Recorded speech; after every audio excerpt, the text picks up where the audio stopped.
Coming up, my video last week about Liz Truss and her suitability for the highest office in the land had hundreds of comments, of which a small handful were of the give her a chance variety.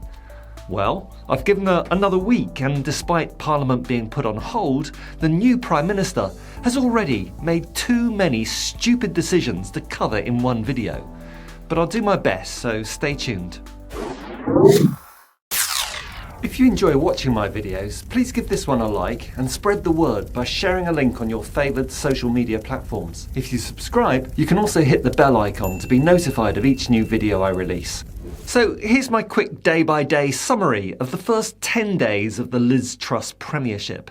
Day 1. On the day of her official confirmation as Prime Minister, Truss had to travel to Balmoral to meet the Queen and be formally invited to form a government.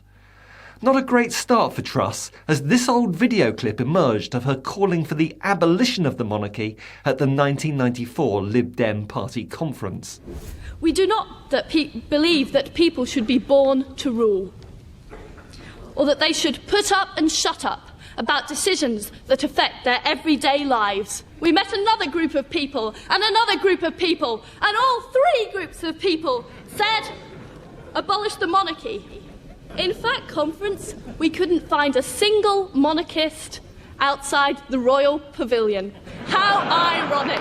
Later on day 1, Liz Truss announced her cabinet, appointing the slovenly Therese Coffey as Health Secretary. Those of you that are familiar with Therese Coffey know that her own health and fitness regime leaves something to be desired. Liz Truss also appointed the rabid free marketeer, Kwasi Kwarteng, the co-author of the working-class bashing book Britannia Unchained. He's now the new Chancellor of the Exchequer.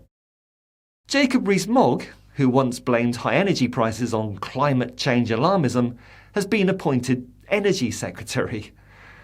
These were widely seen within the Tory party itself as appointments to reward loyalty to Truss during her leadership campaign, rather than any notion of competence or suitability. The popular former army officer Johnny Mercer, who had been Minister of State for Veterans Affairs, was summarily dismissed by Truss as a further indication of her selection of ministers being purely on the grounds of rewarding her supporters. Johnny Mercer himself was pretty sanguine about this and commented, "Any Prime Minister is entitled to reward her supporters, and I accept her decision." But his wife, Felicity, had a slightly different view, calling Liz Truss an imbecile and saying the system stinks and treats people appallingly. Other notable appointments included the frightening and desperately underqualified Suella Braverman, who likes to pitch herself to the right of her extreme right-wing predecessor as Home Secretary, Priti Patel. Braverman's first priority is to draft plans for the UK to join Russia and Belarus on the list of the only European countries not to participate in the European Convention on Human Rights. Braverman's appointment, and all those other dubious appointments on day 1, showed Truss to be absolutely unsuitable to be the country's leader.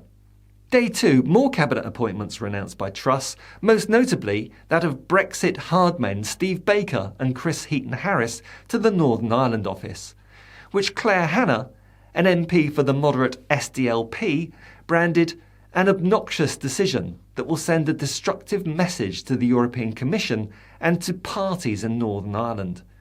She went on, Liz Truss has an opportunity to make the case for a negotiated resolution with the European Union in the interests of people across these islands. These appointments seem in stark contrast to that objective. Looks like Liz has decided to cosplay the Iron Lady right from the start, with an aggressive and hostile move against the European Union negotiators looking for a compromise solution over the Irish border issues. But the French media are already calling her La Girouette de Fer, the Iron Weather Vane, due to her past political U-turns, including Brexit itself. This was also the day that Truss announced during PMQs that Sunak's planned rise in corporation tax was to be scrapped because, she claimed, the last time we cut corporation tax, we attracted more revenue into the Exchequer because more companies wanted to base themselves in Britain, more companies wanted to invest in our country.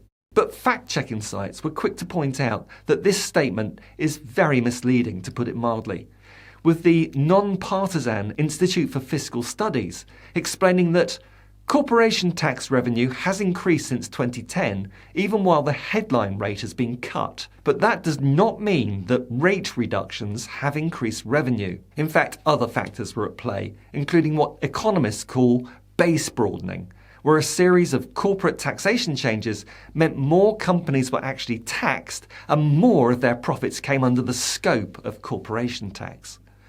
Another factor was that at the time of the previous headline cut, the economy was still emerging from the 2008 global financial crisis, so revenues would have increased anyway. So what she was saying isn't true, and she knows it, carrying on the practice of lying to Parliament established by her predecessor. The headline corporate tax rate was cut, but corporation tax itself wasn't. Our corporation tax here in the UK is one of the lowest in Europe.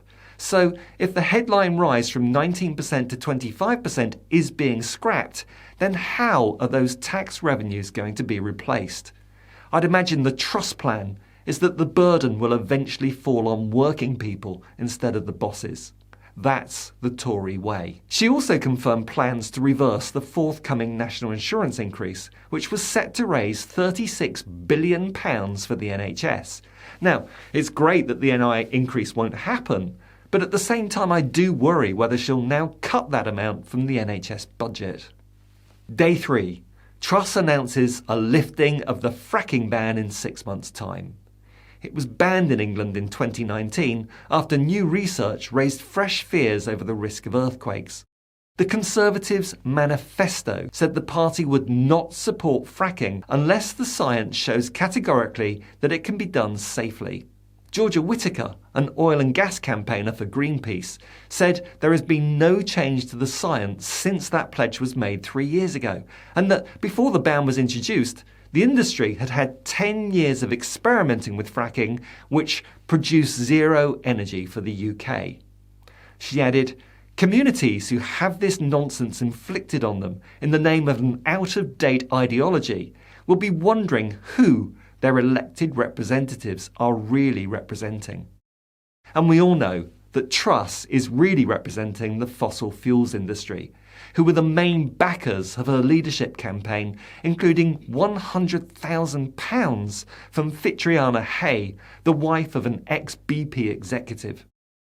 It emerged that Truss also accepted £20,000 from John Moynihan, a former prominent member of the pro-Brexit Vote Leave campaign, who calls for the Electoral Commission itself to be abolished. That's who she is really representing. Day 4. Truss announces her widely anticipated climb down, or U-turn if you prefer, over a handout to households suffering soaring energy bills, issuing a government guarantee that a typical household in Britain will pay no more than £2,500 a year for energy bills until October 2024. This is non-targeted help, which may actually help the wealthiest, those with more than one home, by far more than the poorest in society. That new cap is still double what it was a year ago, by the way, so let's not get carried away here. Also, it's being achieved through a government handout to energy suppliers.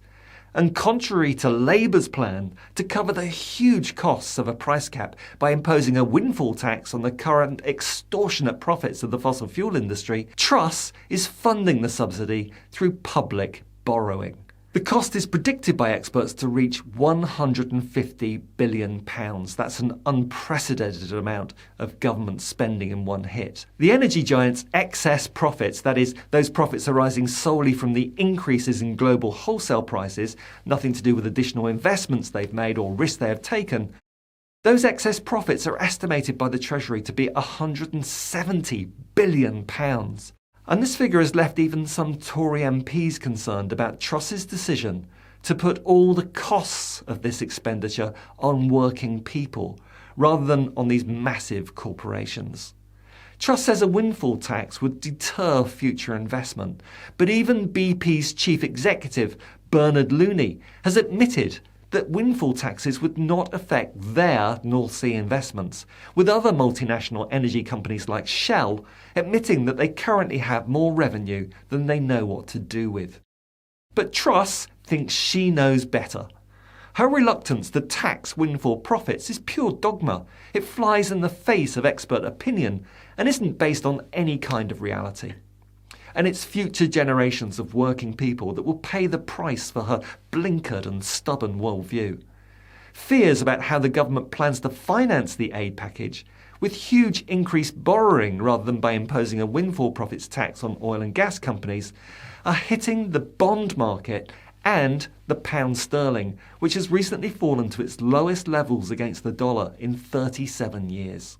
Day 5. Reuters reported that Prime Minister Liz Truss will accompany King Charles on a tour of Britain's 4 nations to lead days of national mourning for his mother, Queen Elizabeth, her spokesman said on Saturday. Here's a picture of King Charles III's first audience with Prime Minister Liz Truss. Can you feel the chemistry?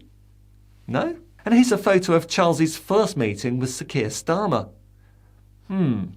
Makes you wonder what our new king made of Truss's decision to accompany him and Camilla on their UK tour of mourning. That it was blatant political opportunism, I would imagine. And the idea of Truss escorting the new monarch on his tour certainly raised eyebrows among royal pundits and just about everyone on social media. Day 6, following the backlash on day 5, Number 10 was forced to issue a clarification, or U-turn if you prefer, that Truss was not actually going on a tour with King Charles across the UK, but just attending 3 ceremonies across the UK with him. Day 7. Previously having announced the end to a ban on fracking, Liz Truss on day 7 pledged to expand oil and gas production from the North Sea, while during her campaign she said she would change rules so that farmers could not put solar panels on their fields. This chimes with her appointment of climate change sceptic Jacob Rees-Mogg as Energy Secretary. And although I struggle to contain my disinterest regarding anything to do with the monarchy, I won't underestimate the impact of the new king, whose views on climate change are well known, and who has already shown an inclination for a less politically passive role than his mother pursued.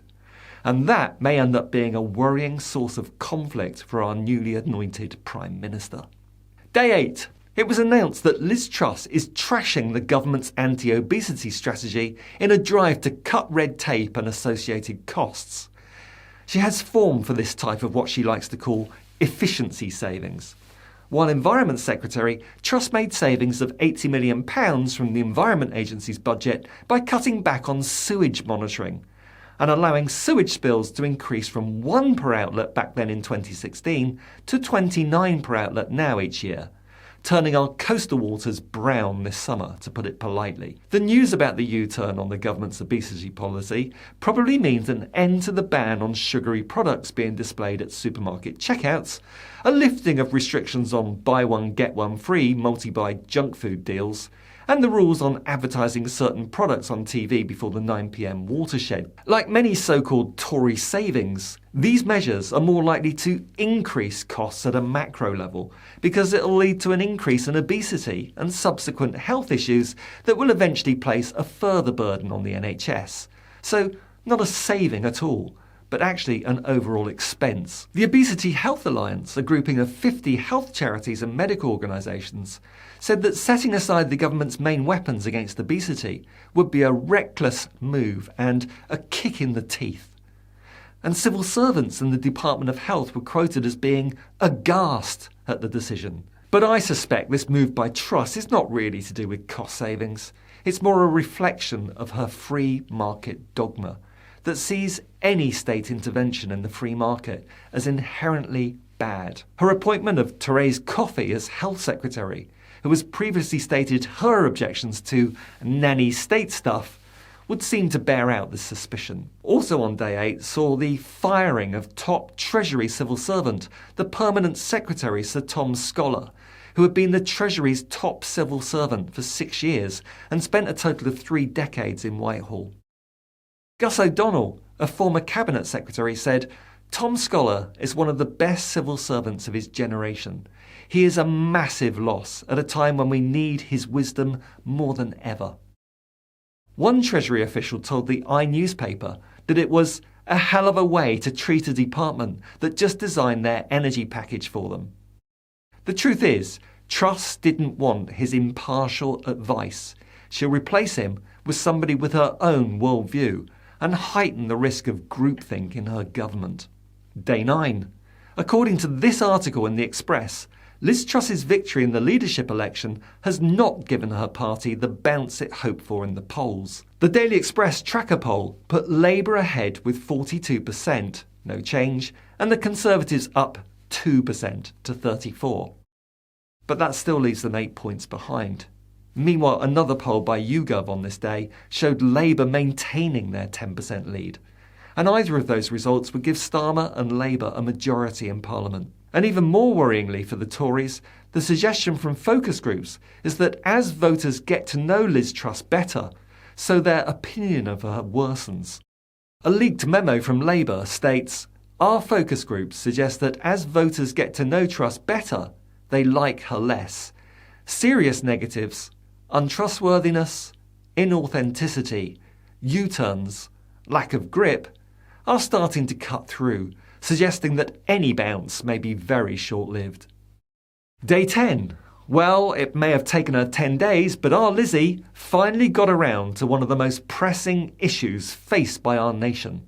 A plan to remove those punitive and wealth-crushing caps on bankers' bonuses. Apparently, unless the amount of the bonus means it could double up as a telephone number, then these bankers are existing in relative poverty.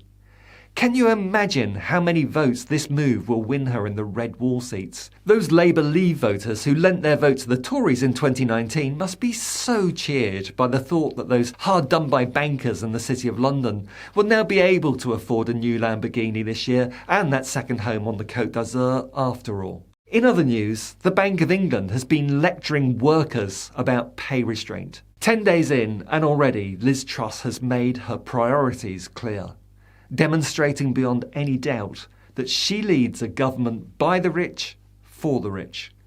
One can only assume that the Tories have already accepted they'll lose the next general election, and so, in the meantime, have decided to look after their own to as great an extent as they can, for as long as they can. My mind's already made up. Liz Truss has already demonstrated that she's totally unsuitable to be our Prime Minister.